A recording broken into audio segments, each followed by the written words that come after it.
जय हिंद मित्रांनो, आपल्या यूट्यूब चॅनलवर मी सर्वांचं हार्दिक स्वागत करत आहे। मित्रांनो, पवित्र पोर्टलला खाजगीची यादी लागलेली आहे। आता खाजगीच्या यादीनंतर मुलाखतीसह निवडीसाठी व्यवस्थापन आणि मुलाखतीसाठी जी निवडपात्र उमेदवार आहेत त्यांच्यासाठी मार्गदर्शक सूचना पवित्र पोर्टलला प्रसिद्ध करण्यात आलेली आहे। त्या मार्गदर्शक सूचनांचं आपण सविस्तर विश्लेषण या व्हिडिओच्या माध्यमातून करणार आहोत। परंतु तत्पूर्वी आपण जर चॅनलला नवीन असाल तर आमचं चॅनल सबस्क्राइब करा, साइडचं जे बेल आयकॉन आहे त्याला देखील प्रेस करा, जेणेकरून शिक्षक भरतीच्या संदर्भामधल्या कोणत्याही माहितीचे अपडेट आपल्याकडून मिस होणार नाही। मित्रांनो, जसं की आपल्याला स्क्रीनवरती या ठिकाणी दिसत आहे 2/9/2021 रोजी पवित्र पोर्टलला पीडीएफच्या स्वरूपामध्ये एक नोटिफिकेशन प्राप्त झालेलं आहे। त्याच्यामध्ये त्याने सांगितलेलं आहे की अगोदर जेवढ्या जाहिराती आल्या होत्या खाजगी संस्थांच्या त्या जाहिरातींना जे आहे न्यायालयीन प्रकरणाच्या अधीन राहून उमेदवारांकडून पसंतीक्रम घेण्यात आले होते आणि पसंतीक्रम घेतल्याच्या नंतर सेल्फ सर्टिफाईड कॉपी त्यांना स्वतः देण्यात आली होती। आणि त्याच्यानंतर आता सध्या म्हणजे 2 तारखेला काय करण्यात आलेलं आहे की मुलाखतीसह शिक्षक पदभरती हा विकल्प निवडलेल्या व्यवस्थापनांना निवडपात्र उमेदवाराची शिफारस करते वेळी जे आहे या ठिकाणी अभियोग्यता बुद्धिमत्ता चाचणीतील गुण, बिंदू नामावली, जाहिरातीमधील विषय, उमेदवारांनी सेल्फ सर्टिफाईड कॉपीमध्ये नमूद केलेली माहिती आणि दिलेले प्राधान्यक्रम इत्यादी बाबींचा एकत्रित विचार करून गुणवत्तेनुसार व्यवस्थापन उपलब्ध करून देण्यात आलेला आहे। म्हणजे आपले निवड कशा प्रकारे झाली आहे ते लक्षात घ्या। टेटचे मार्क्स, आपली कॅटेगरी, आपली हॉरिझॉन्टल कॅटेगरी, आपला सब्जेक्ट आणि आपण दिलेला प्रेफरन्स इत्यादी गोष्टींचा विचार करून जे आहे या ठिकाणी आपलं सिलेक्शन करण्यात आलेलं आहे मुलाखतीसाठी। 7 नंबरला पॉईंट काय सांगितलं की वरील क्रमांक 6 मधील बाबी विचारात घेता एका उमेदवाराला जास्तीत जास्त 10 प्राधान्यक्रमावर गुणवत्तेनुसार मुलाखत व अध्यापन कौशल्यासाठी शिफारस करण्यात आलेली आहे। म्हणजे एक उमेदवार जास्तीत जास्त 10 ठिकाणी गेलेला आहे, परंतु आपण पाहतोय की फार बोटावर मोजणे एवढेच कॅन्डिडेट आहेत ज्यांना की एका कॅन्डिडेटला 10 ठिकाणी जाण्याची संधी मिळाली। पुढे त्यांनी सांगितलं की प्रत्येक रिक्त जागेकरिता उपलब्ध संख्येनुसार जे आहे 1:10 याच्यामध्ये समांतर आरक्षण पण आलं। या जास्तीत जास्त गुणोत्तराप्रमाणे मुलाखत व अध्यापन कौशल्याद्वारे निवडीसाठी शिफारस पात्र उमेदवारांची यादी तयार करण्यात आलेली आहे। सदर सर्वसाधारण गुणवत्ता यादी प्रत्येक व्यवस्थापनाच्या लॉग इनवर उपलब्ध करून देण्यात आलेली आहे। तसेच उमेदवारांच्या लॉग इनवरती प्राधान्यक्रमानुसार प्राप्त ठरलेल्या व्यवस्थापनाची यादी देण्यात आलेली आहे। म्हणजे उमेदवारांनाही ती यादी दाखवण्यात आली आहे। म्हणजे उमेदवारांनी स्वतः आपल्या पवित्र पोर्टलला लॉग इन करायचं आहे। आपलं लॉग इन केल्याच्यानंतर त्या ठिकाणी आपल्याला कोणती संस्था मिळाली आहे की नाही आहे ते चेक करायचं आहे आणि संस्थेला देखील या ठिकाणी अशाच प्रकारची यादी उपलब्ध करून दिलेली आहे। एक संस्था आहे तर त्या संस्थेवरती किती उमेदवार पाठवलेले आहे, कोणते उमेदवार पाठवलेले आहे त्याची यादी संस्थेला देण्यात आलेली आहे। त्याच्यानंतर 9 नंबरला पॉईंट आहे की पवित्र पोर्टलवर उमेदवारांकडून कोणतेही कागदपत्र, प्रमाणपत्र म्हणजे शैक्षणिक, व्यावसायिक कोणत्याच प्रकारचा जो डॉक्युमेंट आहे ते अपलोड करून घेण्यात आलेलं नव्हतं। फक्त आपण दिलेली माहिती हीच खरी त्यांनी समजलेली होती। आता उमेदवाराने पोर्टलवरील सेल्फ सर्टिफाईड कॉपीमध्ये दिलेल्या माहितीच्या आधारे संबंधित व्यवस्थापनाकडे अभियोग्यता आणि बुद्धिमत्ता चाचणीतील म्हणजे टेट परीक्षेतील गुणांच्या आधारे गुणवत्तेनुसार निवडपात्र उमेदवारांची शिफारस करण्यात आलेली आहे। ही अंतिम निवड यादी नसून मुलाखतीसाठी शिफारस पात्र यादी आहे। याला सिलेक्शन समजायचं नाहीये आणि हे सिलेक्शन कशाच्या आधारावर झालं आहे ते अगोदर तुम्हाला या ठिकाणी सांगितलेलं आहे। मुलाखतीनंतर व्यवस्थापनाकडून प्रसिद्ध होणारी यादी अंतिम निवड यादी असेल। आता पुढे जे आहे मुलाखत होणार आहे आणि मुलाखतीमध्ये जे आहे 1:10 उमेदवार येतील। 1:10 पैकी एका उमेदवाराला त्या ठिकाणी सिलेक्ट करायचा अधिकार हा संस्थेला देण्यात आलेला आहे। तो कशा प्रकारे आहे ते पुढे आपण पाहणारच आहोत। 10 नंबरला पॉईंट सांगितलाय उमेदवाराच्या निवडीपूर्वी शैक्षणिक व व्यावसायिक अर्हता तसेच स्वप्रमाणपत्रामध्ये नमूद केलेल्या माहितीचा मूळ कागदपत्र प्रमाणपत्राची तपासणी शालेय शिक्षण विभागाचा शासन निर्णयानुसार जे आहे मुद्दा क्रमांक 10 मध्ये नमूद केल्यानुसार महाराष्ट्र खाजगी शाळा सेवा शर्ती नियमावली 1981 नुसार गठीत केलेल्या शाळा समितीमार्फत राहणार आहे। म्हणजे जे काही नियम आणि अटी आहेत ते महाराष्ट्र शासनाचा जो GR आहे त्यामध्ये जो 10 नंबरचा पॉईंट आहे त्यानुसार राहणार आहे। म्हणजे जे काही नियम आणि अटी असतात एज्युकेशनच्या बाबतीमध्ये, वयाच्या बाबतीमध्ये किंवा विषयांच्या बाबतीमध्ये त्या गोष्टीचा इथं उल्लेख करण्यात आलेला आहे। पुढे बघा 11 नंबरचा पॉईंट काय आहे, निवडपात्र उमेदवारांनी पवित्र पोर्टलवर सेल्फ सर्टिफाईड कॉपीमध्ये नमूद केलेल्या माहितीच्या कागदपत्रांची व प्रमाणपत्रांची तपासणी त्या व्यवस्थापनाने करून मुलाखत व अध्यापन कौशल्याबाबतची कारवाई करायची। आता पुढील जबाबदारी जी आहे संपूर्ण त्या संस्थाचालकांची राहणार आहे. मुलाखत आणि अध्यापन कौशल्यासाठी शिफारस केलेल्या उमेदवारांचे स्वप्रमाणपत्र व्यवस्थापनाच्या लॉग इनवर उपलब्ध करून देण्यात आलेले आहे. सदर स्वप्रमाणपत्रामध्ये उमेदवारांचा संपर्काचा तपशील जसे ईमेल आय डी, मोबाईल क्रमांक इत्यादी बाबी नमूद आहेत. म्हणजे हा जो सेल्फ सर्टिफाय जे आहे ते संस्थाचालकांकडे देखील असणार आहे, जेणेकरून आपण तिथे गेल्याच्या नंतर त्यांच्याकडे ऑलरेडी आपली सेल्फ सर्टिफायची कॉपी आहे, जेणेकरून त्यामध्ये जे जे डॉक्युमेंट्स दिलेले आहेत आपण स्वतः नमूद केलेले आहे ते डॉक्युमेंट्स आपल्याला त्यांना दाखवणं बंधनकारक राहणार आहे.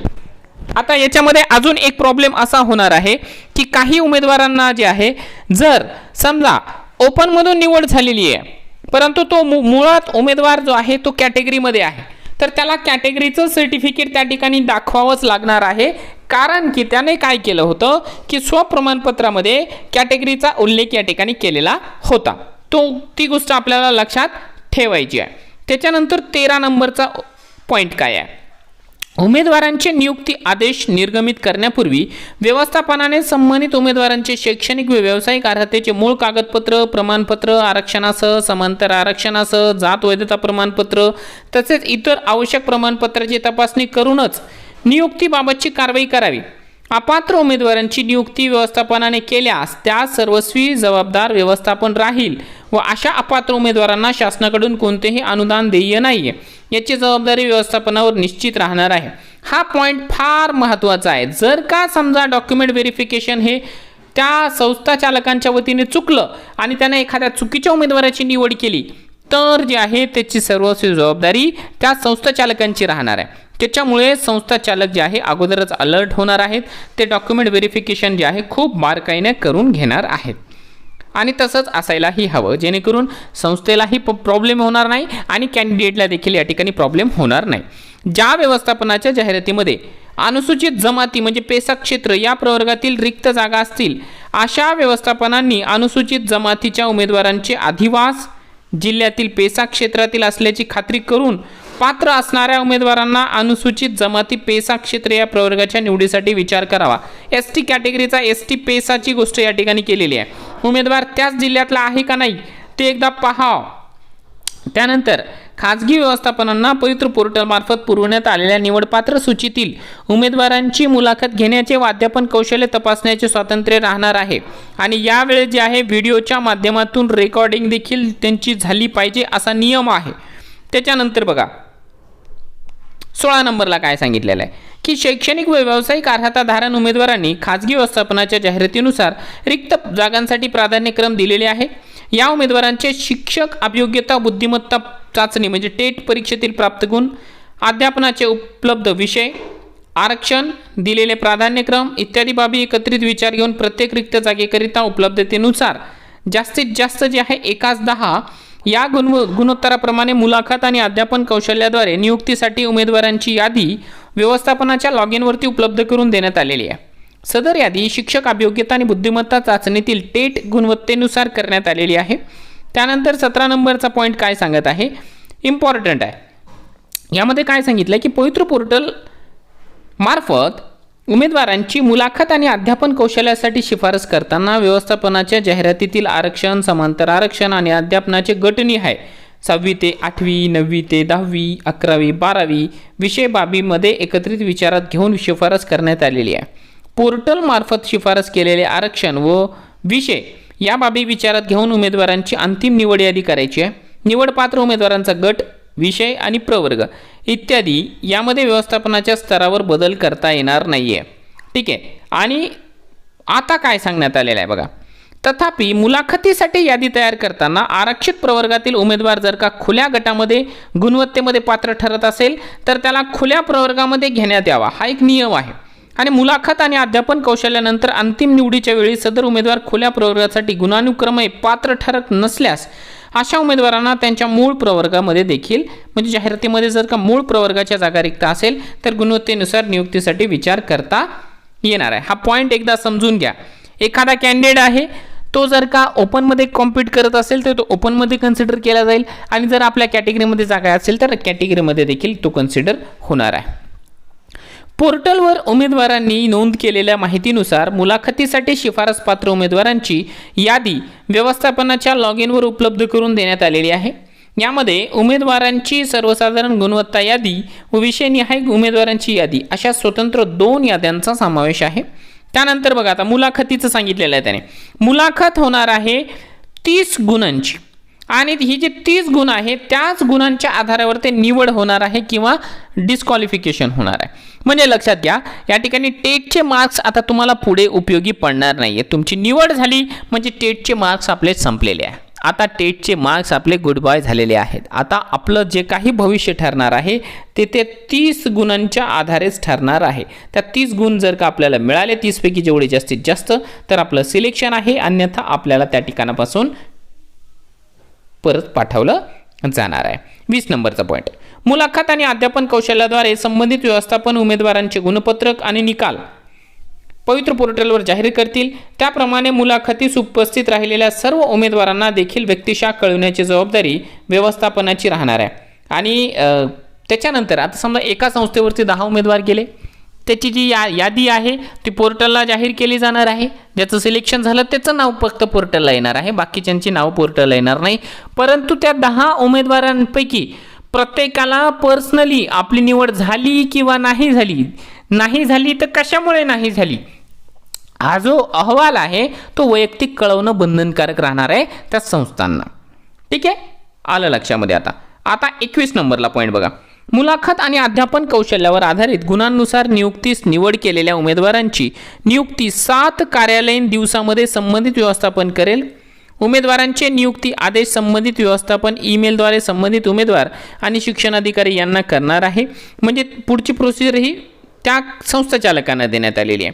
आता इथे सांगितलं आहे की कोणत्याही व्यवस्थापनाला पदभरतीसाठी उमेदवारांकडून कोणतेही अर्ज किंवा शुल्क फी आकारता येणार नाही, पैशांचा व्यवहार अजिबात करायचा नाहीये किंवा फॉर्म देखील फिलअप करून घ्यायचा नाहीये, गरजच नाहीये। फॉर्म फिलअप करायचा नाही, पैसा घ्यायचा नाही, काहीच करायचं नाही। त्याच्यानंतर या पदभरतीच्या संपूर्ण प्रक्रियेत कोणताही गैरप्रकार होणार नाही याची सर्व संबंधितांनी नोंद घ्यायची आहे। गैरप्रकार होता कामा नये। सर्व जी निवड प्रक्रिया आहे ती पारदर्शी पद्धतीने व्हायला पाहिजे। जर आपल्याला दिसत असेल, आपल्याला शंका येत असेल की इथे काहीतरी गैरव्यवहार होतो, त्याची सूचना नजीकच्या शिक्षणाधिकारी, उपसंचालक किंवा आयुक्त यांना आपण देणं आवश्यक आहे, जेणेकरून ही जी संपूर्ण पदभरती आहे ती पारदर्शक पद्धतीने झाली पाहिजे। त्यानंतर डॉक्युमेंटच्या बाबतीमध्ये सांगितलेलं आहे, मुलाखतीस उपस्थित राहणाऱ्या उमेदवारांसाठी आवश्यक असलेली शैक्षणिक आणि व्यावसायिक अर्हता। त्याच्यामध्ये सांगितलं की 1ली ते 5वी, 6वी ते 8वी यासाठी शैक्षणिक व्यावसायिक अर्हता, जे बालकांचा जो मोफत व सक्तीच्या शिक्षणाचा अधिकार अधिनियम 2008 याचा जो शासन निर्णय आहे त्यानुसारच राहणार आहे। त्याच्यानंतर डॉक्युमेंट जी अर्हता आहे ती अर्हता काय असणार आहे ती तर आपल्या जनरल सर्वांना माहितीच आहे की 6वी ते 8वी करिता जी काही अर्हता आहे ते डी.एड असेल, डी.एल.एड असेल, डी.टी.एड असेल, डी.एड स्पेशल एज्युकेशन असेल किंवा टी.सी.एच असेल किंवा बी.एडही चालतं। हे जे बाकीच्या गोष्टी आहेत त्या बाकीच्या गोष्टी आपल्या सर्वांना माहितीच आहे, त्याच्यामुळे त्या बाबतीमध्ये मी तुम्हाला जास्त एक्स्ट्राची माहिती या ठिकाणी देणार नाही आहे। व्यावसायिक अर्हतेविषयी माध्यम जे आहे आपलं माध्यम त्यांनी काय सांगितलेलं आहे बघा की पदवी, पदव्युत्तर पदवी आणि बी.एड, बी.पी.एड शारीरिक शिक्षण विषयासाठी पदासाठी स्तरावर ज्या माध्यमातून शिक्षण घेतले असेल त्या माध्यमासाठी उमेदवार पात्र असणार आहे। या ठिकाणी डी.एड, बी.एड हे फार महत्त्वाचं आहे। त्याच्यानंतर अजून त्याने सांगितले की वयोमर्यादा सांगितलेली आहे। वयोमर्यादेमध्ये त्याने सांगितलं की पदावर नियुक्तीकरिता उमेदवाराचे वय 18 वर्षापेक्षा कमी नसावे आणि कमाल वयोमर्यादा जी आहे त्यांनी पुढच्या पॉईंटमध्ये सांगितलेलं आहे 1ली ते 8वी या वर्गाकरिता शिक्षण सेवक पदाकरिता बालकांच्या सक्तीच्या शिक्षणाचा अधिकार अधिनियम 2009 मधील तरतुदीनुसार शासनाने वेळोवेळी निश्चित केल्यानुसार किमान आणि कमाल वयोमर्यादा जी आहे लागू राहणारच आहे। निवडीची कार्यपद्धती त्यांनी या ठिकाणी सांगितलेली आहे, तो मी पूर्ण डिटेल्समध्ये या ठिकाणी वाचून दाखवणार नाही। निवड कशा प्रकारे झालेली आहे हे आपल्याला लक्षात आलेलंच आहे। आता या ठिकाणी पुढचा पॉईंट आहे की वरील पॉईंट 2 आणि 3 मधील बाबी विचारात घेऊन उमेदवार मुलाखत आणि अध्यापन कौशल्यासाठी निवडला गेला आहे, त्यामुळे व्यवस्थापन स्तरावर या उमेदवाराला गट, विषय आणि प्रवर्ग इत्यादी बाबीमध्ये बदल करता येणार नाही आहे। त्याच्यानंतर तथापि मुलाखतीसाठी यादी तयार करताना आरक्षित प्रवर्गातील उमेदवार, खुल्या गटातील पदासाठी, हे मी तुम्हाला ऑलरेडी सांगितलेलंच आहे. यामध्ये त्याने सांगितले की उमेदवाराच्या मुलाखत आणि अध्यापन कौशल्यासाठी 30 गुण असतील. उमेदवाराची निवड ही अंतिम 30 गुणांच्या आधारेच होणार आहे. आणि त्याच्यानंतर त्यांनी सांगितले की मुलाखत आणि अध्यापन कौशल्यामध्ये उमेदवारांना समान गुण प्राप्त झाल्यास सामान्य प्रशासन विभागाच्या जो GR आहे 2017चा शासन पूरक पत्रानुसार गुणानुक्रमे यादी तयार करण्यासाठी पुढील कारवाई करावी. आता काय कारवाई आहे? जर समजा एक उमेदवार जर का आत्महत्याग्रस्त शेतकऱ्याचा पाल्य असेल तर त्याला अगोदर स्थान देण्यात यावं, त्याचे सिलेक्शन करावं. समान गुण प्राप्त उमेदवारांमध्ये आत्महत्याग्रस्त शेतकऱ्यांचा पाल्य नसेल अथवा वरील नुसार एकापेक्षा अधिक उमेदवार समान गुण प्राप्त असतील तर त्यापैकी वयाने जो मोठा असेल, ज्येष्ठ असेल, त्याचं निवड या ठिकाणी केली जाणार आहे. अशा प्रकारचे हे जे महत्त्वाचे काही पॉईंट्स आहेत जे की आपण या ठिकाणी नमूद केलेले आहे. आता अजून एक पॉईंट यांनी या ठिकाणी सांगितलेलं आहे जे की आपली मुलाखत होणार आहे त्या मुलाखतीच्या बाबतीमध्ये जर का कोविडची परिस्थिती जर का असेल तर आपल्याला उमेदवाराला जे आहे मुलाखत अध्यापन कौशल्य ऑनलाईन ऑफलाईन पद्धतीने करण्याची देखील या ठिकाणी जे आहे मुभा देण्यात आलेली आहे. ठीक आहे, म्हणजे आपली मुलाखत जर का कोरोनाचा प्रादुर्भाव जर का जास्तच वाढलेला असेल तर ऑनलाईन पद्धतीने देखील होऊ शकतं आणि जे की आपण रेकॉर्ड केला जाऊ शकतं. त्याच्यानंतर जे पडताळणी आहे ती पडताळणीच्या वेळेस ओरिजिनल डॉक्युमेंट्स आपल्याकडे असणं हे महत्त्वाचंच राहणार आहे. त्याच्यानंतर अजून एक महत्त्वाचा पॉईंट आहे, उमेदवारांनी स्वप्रमाणित केलेली माहिती तपासण्यासाठी व्यवस्थापनाने खालीलप्रमाणे कागदपत्रांची तपासणी करावी. उमेदवाराने पवित्र पोर्टलवर भरलेले स्वप्रमाणपत्राची प्रत, अभियोग्यता व बुद्धिमत्ता चाचणी परीक्षा म्हणजे नसल्यास स्वप्रमाणपत्रातील गुण विचारात घ्यावे. या ठिकाणी बघा काय सांगितलेलं आहे की जे टेट परीक्षा आहे, टेट परीक्षेचे बऱ्याच लोकांकडून जे आहे ते गुणपत्रक त्याचं हरवलेलं आहे. मग असे उमेदवार परेशान होते की आता आमचं काय होणार आहे. ते कंपल्सरी नाही आहे. ठीक आहे, ते कंपल्सरी नाही आहे. ते सेल्फ सर्टिफाईची कॉपी जर का आपल्याकडे असेल तर त्याच्यामध्ये ते गुण नमूद करण्यात आलेले आहे. त्याच्यामुळे आपण बिंदास राहा, आपल्याला डिस्क्वालिफाय केल्या जाणार नाही आहे. ते असायला पाहिजे. शालांत प्रमाणपत्र परीक्षा, उच्च माध्यमिक परीक्षा गुणपत्रक, DED BEdचं जे गुणपत्रक आहे, शिक्षक पात्रता परीक्षा गुणपत्रक म्हणजे TET, पदवी परीक्षा गुणपत्रक, व्यावसायिक अर्हतेसाठी DED BEdचं गुणपत्रक, उमेदवारांची निवड सूची जर का कॅटेगरीमधून झालेली असेल तर कॅटेगरीचं प्रमाणपत्र आणि नॉन क्रिमिलियर असेल तर नॉन क्रिमिलियर लागणार आहे. EWS असेल तर ते पण लागणार आहे. जात वैधता प्रमाणपत्र लागेल. समांतर आरक्षणाचा लाभ घेतला असल्यास त्याचा देखील पुरावा लागणार आहे. डोमेसाईल लागणार आहे. नावात बदल असेल तर त्याचा पुरावा लागणार आहे. महिलांसाठी बघा काय लागणार आहे तर महिलांसाठी आरक्षित पदांच्या लाभाकरिता उमेदवार जर का महाराष्ट्र राज्याच्या सर्वसाधारणपणाने रहिवासी असावा हे आहे. महिलांसाठी जे काही लागतं नॉन क्रिमिलियर वगैरे ते पण लागणार आहे. पदवीधर अंशकालीन उमेदवारांसाठी त्याचं सर्टिफिकेट या ठिकाणी लागणार आहे. प्रकल्पग्रस्त असेल तर त्याचा लागणार आहे. संगणक हाताळणीचे जे सर्टिफिकेट आहे ते पण लागणार आहे. ओळखपत्र आपलं जे आहे passport, PAN card, driving licence, ओळखपत्र किंवा आधार कार्ड किंवा आपला लायसन्स या ठिकाणी लागू शकतं. दिव्यांग व्यक्ती असेल तर मग जे आहे ऑनलाईन पद्धतीचा आपला पुरावा, माजी सैनिक असेल तर तो स्वतः माजी सैनिक असेल तर त्याचा तो पुरावा लागणार आहे. अमागास महिला आरक्षणासाठी असेल तर तो लागेल. खेळाडूसाठी आपलं सर्टिफिकेट त्या ठिकाणी दाखवावं लागणार आहे. विवाहित स्त्रियांनी नावात बदल झाला असेल तर तो सर्टिफिकेट देखील त्यांना या ठिकाणी दाखवावं लागणार आहे. तर मित्रांनो, अशा प्रकारे आपण संपूर्ण माहिती या मुलाखतीच्या संदर्भातली या अगदी मोठ्या अशा व्हिडिओमध्ये पाहिलेली आहे. मला असं वाटतं की आपण संपूर्ण डिटेल्स या व्हिडिओच्या माध्यमातून तुम्हाला दिलेली आहे. अजून आपल्या मनामध्ये काही शंका असेल तर व्हिडिओच्या कमेंट बॉक्समध्ये कमेंट्स करा. त्या सर्व कमेंट्सला उत्तर देण्यासाठी मी नक्कीच प्रयत्न करेन.